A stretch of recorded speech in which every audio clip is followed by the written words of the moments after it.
Greetings, dear beautiful spirit soul that you are. I'm all bundled up here. Feels good. I love wool. You know, it's just so cool. It's from the sheep, and you know, you shear the sheep, so they are fine. And then you have wool. You get a wool sweater or something. It's really nice. Keeps you really nice and cozy. Now, my topic is transcending moodiness. Moodiness. You know, I don't, it seems that people do not really realize the power that they have, how powerful their emotions are or their feelings are. And I have a distinction between feelings and emotions. Feelings are natural. That's love and compassion, generosity, true divine caring and who we are and all of that. And emotions are when we're reacting to the outer, to the effects in some way.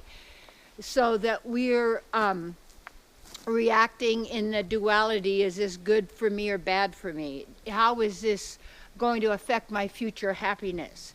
Is this a threat to my future happiness, or is it a bonus to my future happiness? So the mind, that's why you can't trust the mind, because it's always got a pro and a con. It's always adding pluses and minuses. It's using numbers.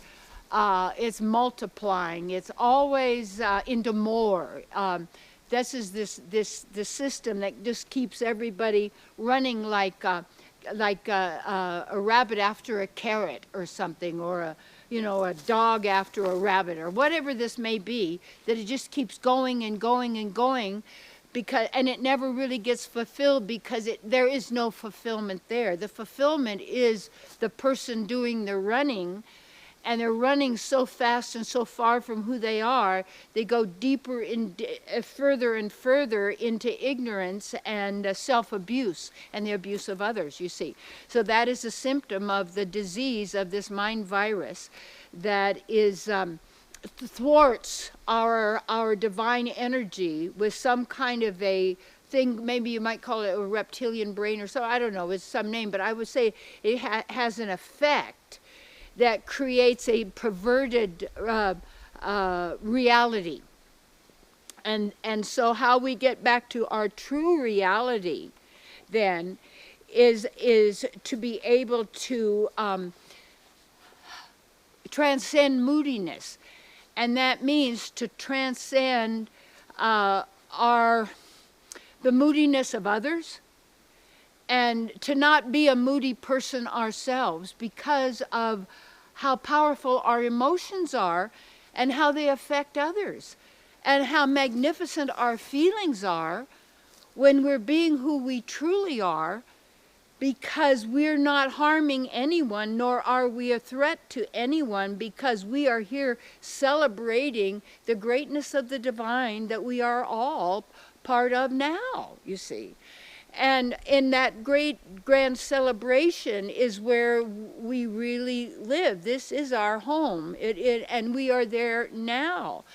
And the more we're in nature, and the more we're right now in being who we are and in the presence, you see, then we're not a moody person, because we're very stable in a sense. It's like bliss means your natural state without thinking, and that's just a state there.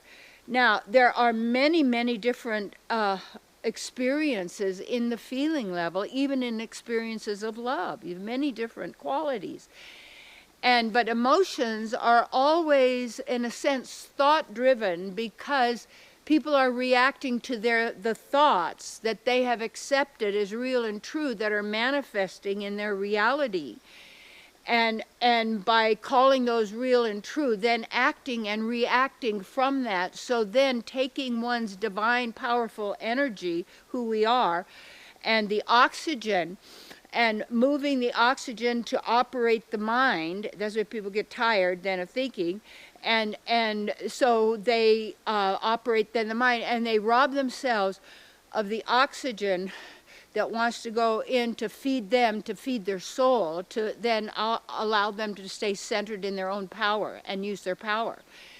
So that with this moodiness then of others is that shows that people are reacting to maybe something you said or did, or it's their issue most always the time, that you're not ever trying to harm or hurt another person. You don't have the intention of putting someone down or being mean or cruel, or you have to know what is your intention. And when your really intention is pure in that sense, then you know, there's like people have misunderstandings where people are reacting. And how are we going to handle being in the presence of others who could be very, very moody, because they're also using those moods to manipulate other people, to shut people down, to say, look, you don't want me to be this way, so don't do that again, and don't talk that way, and don't act that way, or I'm going to do this again. And it's like these emotions are so, so powerful. And that's why people don't realize that the big things like big coliseums full of people, you know, cheering for the lions or the humans or however they want the game going, is, see, that is an evil kind of a backward living kind of a game that puts like and dislike and just extreme emotions and things on all levels that are then somehow sucked up. And this is used in some way to bring forth, what would you say, a false reality based on fear. So how do we transcend the moodiness of others is also to be able to not allow the moodiness of anyone else to distract you or to throw you into your mind and into your emotions and then make you feel bad or stop you from being who you really are and expressing and being that. And we also have to look at that so much in relationship and everything is about control, domination or avoid domination. And when we have that as part, who's right and who's wrong, and then you have the battlefield. That's why so many, what would you say, crimes happen in the families or in these places, because perhaps that isn't the natural way to be living.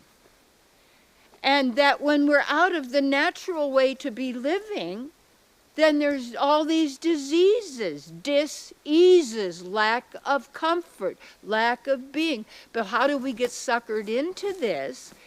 Is the moodiness, is our own emotions being jerked around, our own, how we're reacting to everything, how we want and desire within ourselves a great feeling of okayness, a great feeling of just beingness, a great feeling of what would you say,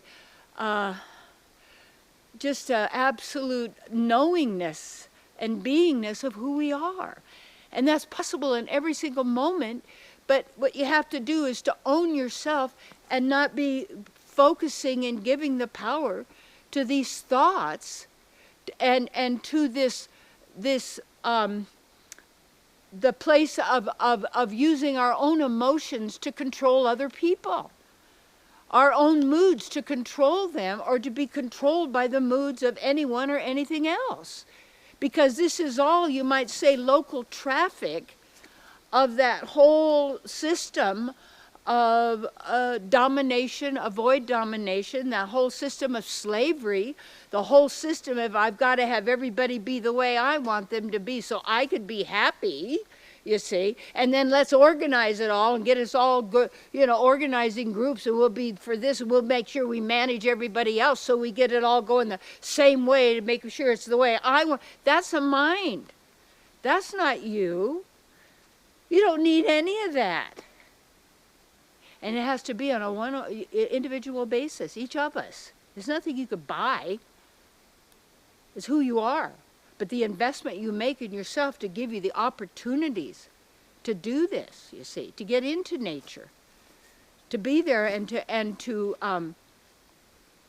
learn how to stay in that state, not forced, but you don't need to be reacting to everything going on. This is the past. And other people, if they've got their stuff going on, don't let them contaminate you. Don't try and contaminate them, you see. And then return to yourself as fast as possible. If you fall off the cliff, crawl back up again, dust yourself off, you see, and let it go, and immediately get back to the now, right now. See, all is well. Now, and when you're there, you see, now you could be, you can feel, you could sense, you could know, you could be all this stuff.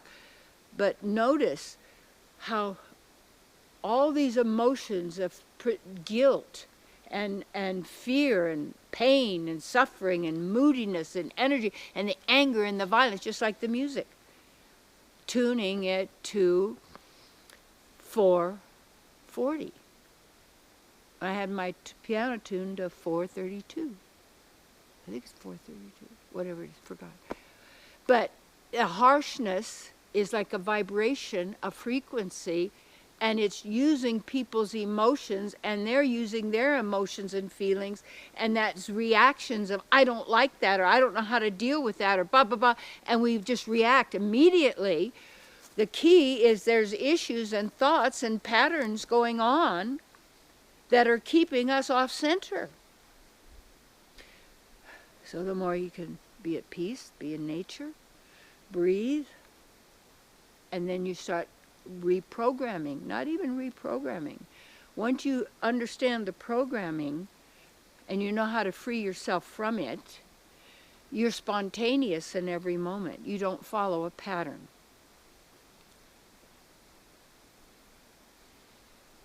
That cannot be calculated. It's not information technology. Yeah. Transcend moodiness. And if you're going to be in a mood, be in the divine mood, you see. Not the moodiness that takes you down, but the moodiness that is the mood of the lovers of the divine. Yeah. We're all lovers already. And you know who you are. Just activate yourself.